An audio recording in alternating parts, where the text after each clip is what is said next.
Virtual Immersive VI, a new studio in Sydney that creates immersive content in virtual and augmented reality, has set up shop to take advantage of the expected boom in the technologies thanks to the incorporation of the tech in Apple's iPhone 8 and soon-to-be released iPhone X. With the launch of Apple's new phones, brands are scrambling to incorporate its new augmented reality AR technology into their marketing. AR on smartphones has huge viral possibilities, giving advertisers and marketers the ability to create innovative content that blends the real and digital world, but while retaining the attention of audiences and motivating users to interact with content time and again.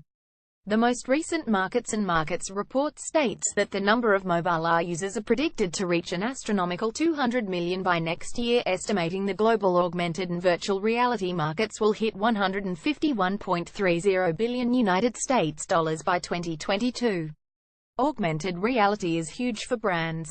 We can create holograms, virtual graffiti, virtual interactive games, digital content of all types to place anywhere. Right now we are building a virtual snowscape with virtual yetis playing in the snow to place in the Sydney CBD in the middle of summer, said Simone Barker, VIS co-founder and head of production. In retail, it presents the opportunity to draw customers back into the store. For restaurant and fast food chains, it's the ability to create Pokemon Go-style game campaigns. The possibilities are truly endless. Bringing together artists from feature film, VFX, real-time gaming and software programming is the key to VIS' success.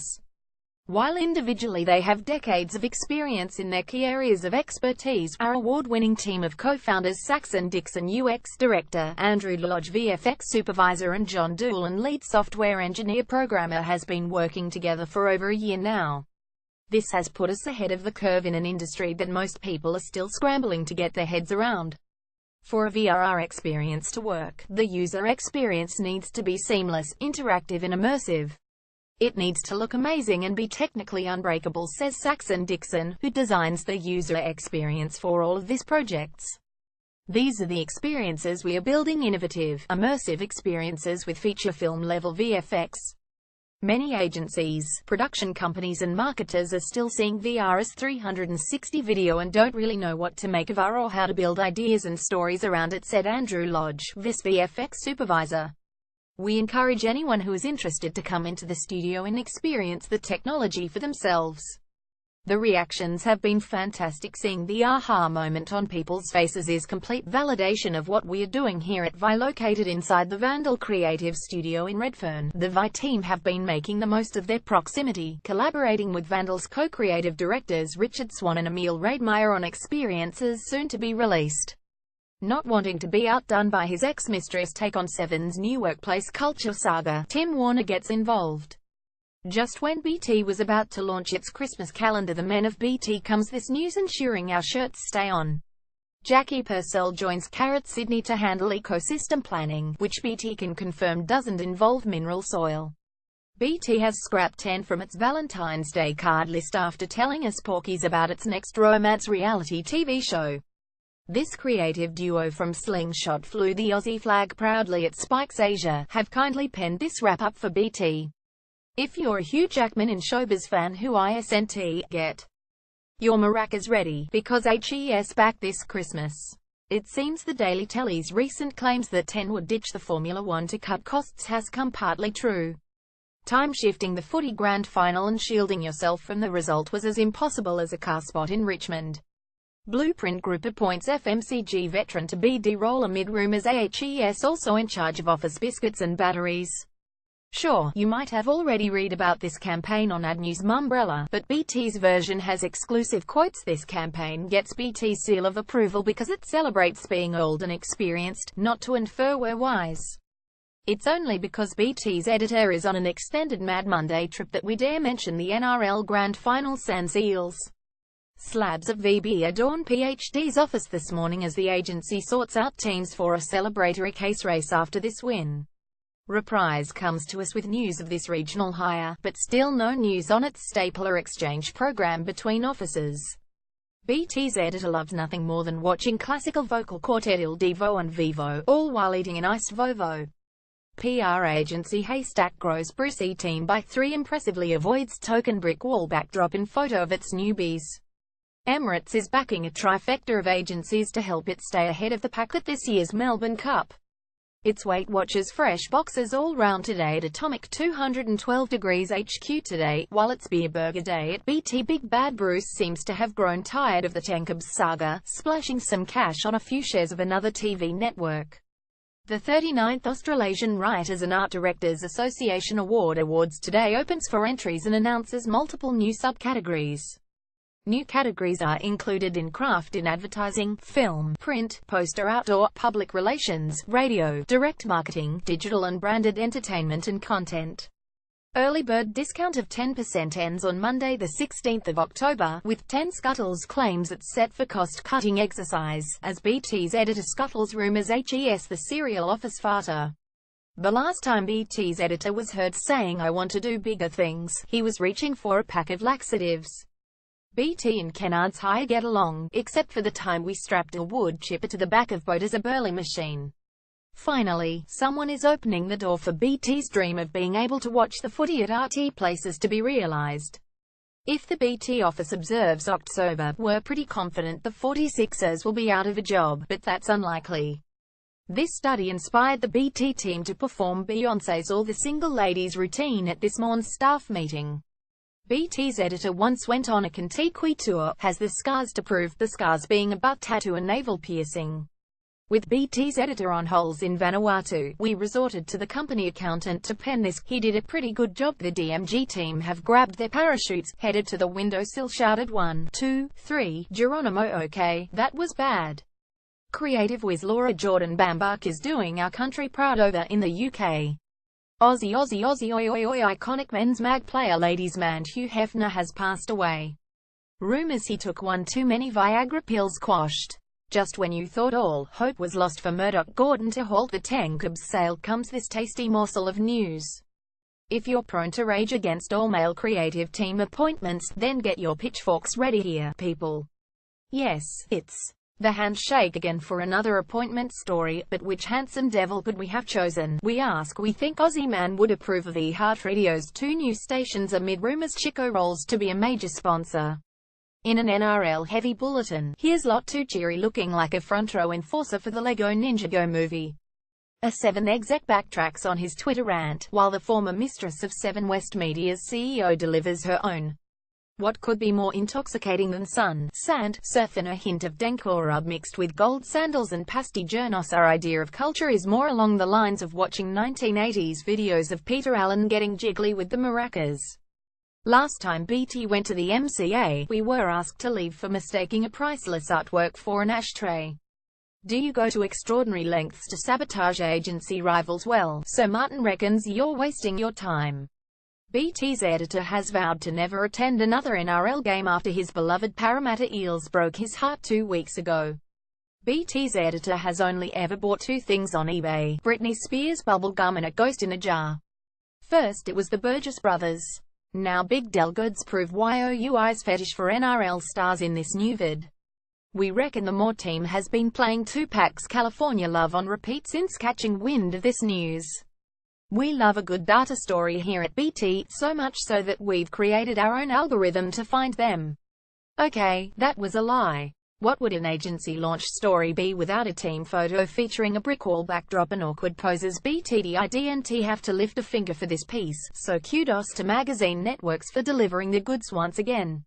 Financial services provider SCU has announced it will be launching an artificial intelligence-based innovation that will provide 247 customer service on its website, striving for a solution that would provide customers a more engaging experience online. SCU partnered with Sydney-based fintech company Epictonae to implement a unique platform that is set to bridge the gap between human interaction and online. Failing miserably at building trust with your customers, we suggest you give this new study a thorough read.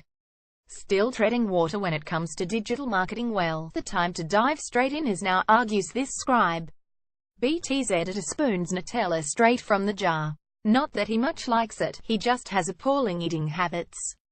7 slammed for toxic culture, which we think refers to staff, not that it's built on an old formaldehyde plant. Think the whole Ben McCormack horror show can't get any more violet than it has, as you'll discover here. It's more catty gossip innuendo emanating out of The Bachelorette. And no one adores catty gossip innuendo like BT. Independent brand and packaging design agency Brand Society has announced the appointment of Saurav Singh as Client Services Director for its Melbourne studio. Singh, pictured above, joins Brand Society, having spent the last 7 years with Homes Merchant in Singapore, most recently as Group Account Director for the Asia Pacific region. He has extensive FMCG, overly verbose, got a lot to get off your chest in top news for ranters everywhere. Twitter's expanding its word count. Arns Matthew Granger departs amid speculation he wasn't overly fussed about the indoor furners are leaving present. Even we admit at fraud speculation stories can be tedious. However, on a tedium scale, we're calling this one a 5. We may have illustrated this story with the Cookie Monster, but it's not silly or juvenile like a lot of crap we post. Catering bill for OMA board meetings has gone up exponentially on this news, as cuts to the finger sandwiches mooted. Starcom has represented Australia at a hackathon. However, that's not to suggest everyone wore gaudy team track suits. BT was crocodile rocking to Elton last night, and there were speeches beforehand that we didn't really listen to. Want to work in advertising? Of course you do. Like free stuff, who the hell doesn't? Then rejoice here. Freebie lovers, did you know some 63% of Mexicans think Coca-Cola is Russian? Read that in a stack more useless tidbits here. Raymond Communications has announced it has added a whopping 7 new clients to its portfolio. Bar Carolina, Yagi's Bacchish, A Girl Called Jane and Piccolina Gelateria have been added to the PR agency's hospitality portfolio, alongside luxurious French oven and cooking range manufacturer Le Cornu. Raymond Communications is also now working with Hip v Hype, an entrepreneurial firm. Leading kids entertainment brand Nickelodeon Australia and New Zealand has unveiled the inaugural Kids' Choice Sports Awards 2017, a 6-week celebration of sports, stars and slime across the Trans-Tasman. Building upon a long-standing history of celebrating the sports and athletes kids love, the Nickelodeon's Kids' Choice Sports Awards gives kids the power to choose the. This piece is like a tin of petrol on the pro-automation fire. You could possibly cinch your eyebrows just reading it. Seven's got the right shits with the ABC and, as you'll read here, it's penned a tersely worded statement to boot. Here's an agency diversity study. However, it's very American and is best read eating corn cobs and Pepsi soda. Or not. We always look for the Australian-made logo at BT. Except when buying French champagne or imported soft cheeses. It's a study into the shopping habits of Aussies which, thankfully, contains no references to Peter Allen's I Go to Rio. This story is particularly unsavory for BT's tastes. So instead we recommend you Google photos of fluffy kittens. Which creative soared for the month of August or sunk like a soufflé on Hell's Kitchen? Discover the tasty news here. Sickened by the sight of all the empties in Mediacom's dumps to discover the cause of the debauched revelry within. Did you have Nicole Sykes marked for big things? And we're not suggesting you get out the branding iron on this news. There's only 2 surveys anyone's talking about: the marriage equality postal vote, this one, and not even this one. We only watched the Brownlow for Rebecca Judd's frock. Then it was unashamedly over to 9's 4 weddings, a funeral. Instagram announces double the ad traffic in just 6 months. Not that we're suggesting a steward's inquiry or anything. If 50-odd years of space travel has given us anything, it's Velcro. And possibly Tang and now defunct space food sticks. Independent communications agency Agent at 99 Public Relations has welcomed new Client Product of the Year Australia to its stable, supporting the awards to increase visibility and awareness. Product of the Year is the world's largest consumer-voted awards program for product innovation. It currently operates in 31 countries with the vision to guide consumers to the best. We don't have a BET award for most utterly pointless thing of 2017. But if we did, this would be a serious contender. There's a decidedly bad smell about this 7 story. Sure, not as bad as off milk, but certainly worse than old socks. Richard Leocas joins Carrot and continues long-held industry tradition of press photos taken against grimy walls. Often remarked that Marie Claire site could do with a spritz, a TS said UJ or makeover. Hang on to your hats here, fashion fans. Do you traipse the hallowed corridors of news looking for its women's network? Well, save the shoe leather on this news. Once again, it's BT first with industry ping-pong news, although, if truth be told, we despise industry ping-pong news. Sadly, due to issues, a number of BT staff can't go near online gambling stories. So, this was done by our cleaner. Which categories are spending big and which ones are being horrible little titars as the ugly truth awaits within. Nicole Taylor promoted from DDB's MD to CEO. Which, technically, is only a minor adjustment to the business cards. 50 Acres has doubled in size in just 6 months, which sounds like the BT editor following his thyroid gland issue. The Royal Automobile Club of Queensland has a new ad, which is top news if you have car troubles in the Sunshine State. You'll become a digital marketing ninja after this, although that doesn't include nunchakuing a colleague in the groin. Waleed Ali accused of white supremacy, which, when we last checked, wasn't a category of the TV Week Logie Awards. Want to give the socially awkward types in IT a thrill? Well, they'll need extra Ventolin reading this Star Trek yarn. Ben Johnson returns for Sportsbit's latest ad, as Advertising Standards Bureau staff prepare for even more overtime.